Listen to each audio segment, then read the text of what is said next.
40 points in the second half. What did they do to make it tough for you, for the offense, especially on the shooters and staying home on you guys? We just weren't aggressive enough. We didn't get enough stops on the other end, so we couldn't get out. We didn't get out in transition. Um, they had a great second half. They made shots. We just didn't. We kind of played to their pace on our on the other end.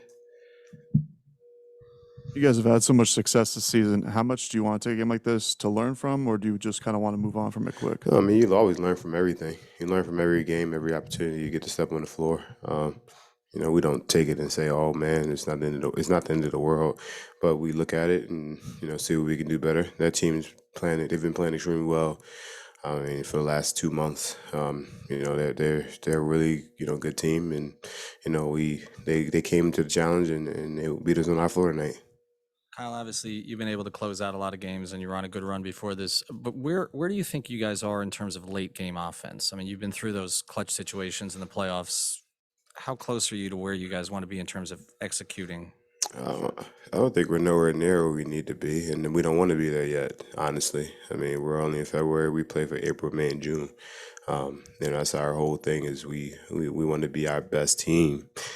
April, May, we want to in June. You want to continue to get better. So we don't want to be at that high point of understanding what we're going to do and knowing exactly where we want to be. It's going to be ups and downs and some bumps, but we have a good late game package, but we're only going to get better, right? We're only going to continue to get better in more situations like this.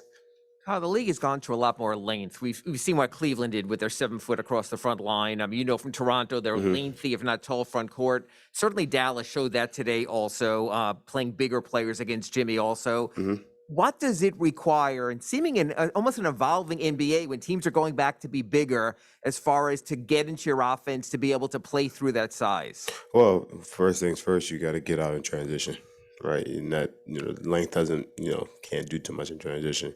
I think just putting guys in better situations and us figuring out the place to put the ball and the spots to put the ball and just figuring out the double floods and the baseline goes and the slides and all those things and what happens within the game. You just figure it out as you continue to get better and continue to see that. As a matter of fact, I think Duncan was talking after the last game also about you need to get out and run more, but playoff basketball tends to be half court. It tends to be that way. So is there still a bunch of fine tuning that you need? I mean, all Yeah. the fun in the first 3 quarters. Yeah, definitely some fine tuning. Like I said, I just said we're not where we want to be. Right, it was just one of those games where we learn from it, and Spo and the coaching staff will look at the film and we can learn from this and take it on to the later on into the season. But for right now, we've played fairly well last couple of weeks, but it's one of those games where they just beat us tonight. All right, Kyle. Thank you. Thank you.